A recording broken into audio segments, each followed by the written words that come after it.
woods where it happened at. It's a place I'd been to before down an old log road, and was sitting in front of a tree that I've been at before, and I was hearing someone, couldn't understand what they were saying. I got nervous, like, well, I'm somewhere I ain't supposed to be. So I went back on the log road, started walking back towards the cabin, and I just glanced up to the left, and it's sitting there staring at me. And I stopped, and it just dived behind some rocks. And my dad always told me, don't run from something in the woods. 3 steps into it, straight to the right I go, scared to death. I do remember this, like halfway there, I had a double barrel 14 shotgun. It was heavy. And I wanted to throw it down because it was slowing me down, but I knew my dad would beat my tail for dropping a gun in the woods. So I held on to it. Luckily, I got back. My dad took me back to the cabin, surprisingly. I told him if there's something out there, someone's out there or something. He's like, well, it's probably just a hunter. I was like, no, something was weird. It was something's not right. So my dad also at the time was a police detective for the city of Ozark. So he did keep an off-duty gun in the truck. I guess it alarmed him, thinking somebody was probably out in the woods. He didn't want to leave that circle or his backup gun in the truck overnight. So he brings it into the cabin. Later that night, you hear something come up out of the leaves on the back side of the trailer, which we call the cabin. And it starts hitting the roof of the top of our trailer, and hitting the back wall, and hitting the back door. And it's walking back and forth through this window that me and my stepdad is sitting on each side of, and I'm sitting on this right side. He's sitting over here. And all I remember is seeing a bunch of guns over in the corner. I kept looking at that gun. And my stepdad's like, don't you move, don't move, don't move. And I remember sitting still, and I remember having an adrenaline drop, and I ended up falling asleep. And he woke me up a while later. He told me to go on to bed. And he stayed up. And the next morning, when the crack of daylight, he woke me up. Said, let's get out of here. And he got up. He told me to take the bag, put it in the back of the truck. So I did. And he was standing on the porch watching me. And I got in the truck. I'll never forget this. He comes down. He walks around to the back side of the trailer, and he's looking at, some dents that's on the, back side of this wall. And I remember him looking down at the ground, and he looks up at me, and he does this. And walks straight back to the truck and says, you can never tell anyone about what happened. They're not going to believe you. They're going to think we're crazy ass hillbillies, pardon my French. They're going to think us some crazy hillbillies that we are. So I carried it with me for a long time, and actually kind of put it in the back of my mind until I was 19 years old. There's a place here called Manitou Mountain. It's literally on the Arkansas River, going between Ozark and Pleasant View.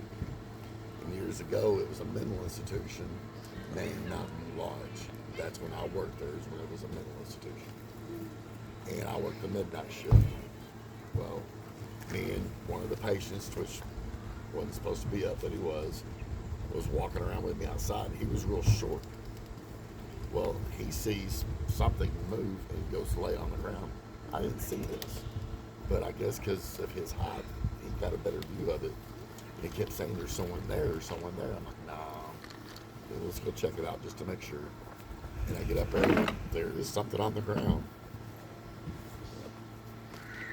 It's big, in the form of a spider on all fours. On the ground like that. And it makes their guttural growl at me. And the weirdest thing about it, though, it looked up at me, and I stopped right. The patient that was with me, and I had a flashlight, and this flashlight was slowly starting to dim. But its face, I could see the outline, just enough light to see his face. And it looked up at me and kind of turned its head like that, like almost like it was confused. But I don't know if it was looking at me or the person that was really short that was with me. So I don't know, because he was a dwarf, kind of.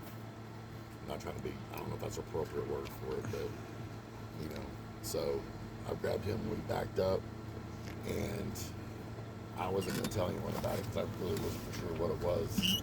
100%.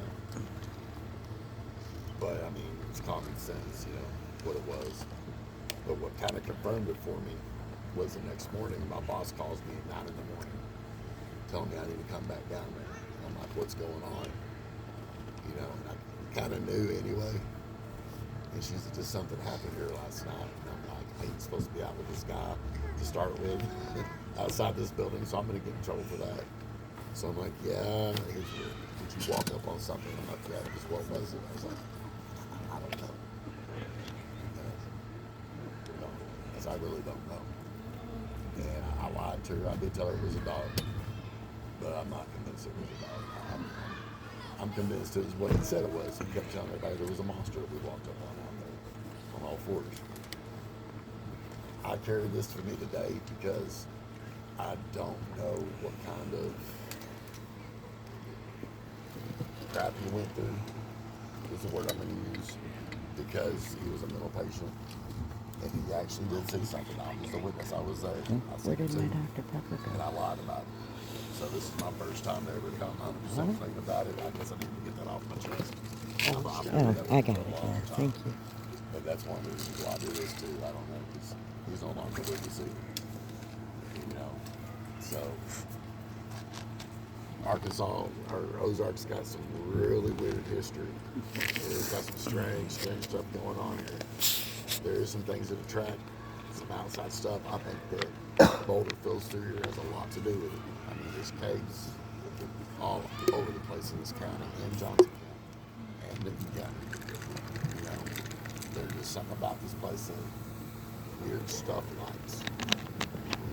If it's not a Sasquatch, what is it?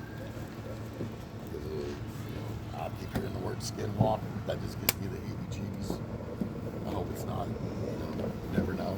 I don't want something coming up to me, connected nice and turning into a boogeyman on me. But I'd like to welcome everybody. I know y'all come a long ways. Who here's from Arkansas?